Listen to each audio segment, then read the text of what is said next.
নমস্কার, আমি মৌ। আপনারা দেখছেন মৌ ভিলেজ ফুড।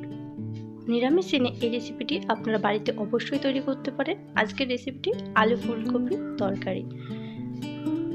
এখানে আমি উষ্ণ গরম জল নিয়ে নিয়েছি আর কেটে রাখা ফুলকপিগুলো আমি জলের মধ্যে দিয়ে দিচ্ছি।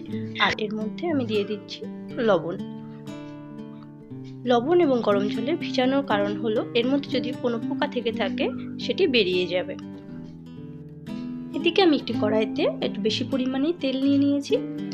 এর মধ্যে আমি প্রথমে আলুগুলো ভেজে নেব, তারপরে ফুলকপিগুলো ভেজে নেব। আমি প্রথমে আলুগুলো ভেজে নিচ্ছি। এর মধ্যে আমি দিয়ে দিলাম লবণ এবং হলুদ সামান্য পরিমাণের। লবণ ও হলুদ দিয়ে আমি আলুগুলো একটু লালচে করেই ভেজে নেব। আলুগুলো ভাজা আমার কমপ্লিট হয়ে গেছে, এবার তুলে নিচ্ছি। এবার ওই একই তেলের মধ্যে আমি ফুলকপিগুলো দিয়ে দিয়েছি। ফুলকপিগুলো আমি একটু লালচে করে ভেজে নেব। আর এর মধ্যে কিন্তু আমি লবণ দিইনি, কারণ যেহেতু আমি লবণ জলেই ভিজিয়ে রেখেছি। আর হলুদ তো কোনো দরকারই নেই, আমি আলু ভাজতেই হলুদ দিয়ে দিয়েছি, তেলের মধ্যে সেই হলুদটাই রয়ে গেছে। আমি এর জন্য এখানে হলুদও দিচ্ছি না।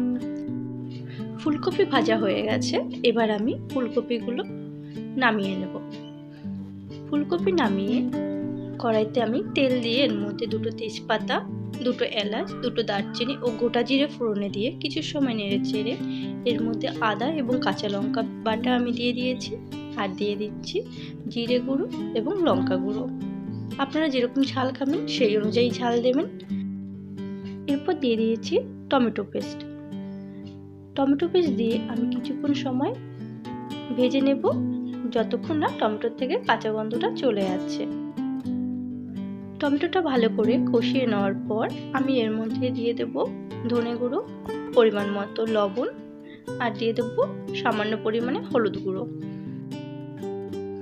সব মশলা এবার আমি ভালো করে কষিয়ে নেব। আর তারপর আমি এর মধ্যে অ্যাড করে দেব পোস্ত এবং কাজু বাদাম বাটা। আমি পোস্ত এবং কাজু বাদাম একসাথেই পেস্ট করে নিয়েছি। আর এর মধ্যে আমি দিয়ে দিচ্ছি সামান্য পরিমাণ চিনি।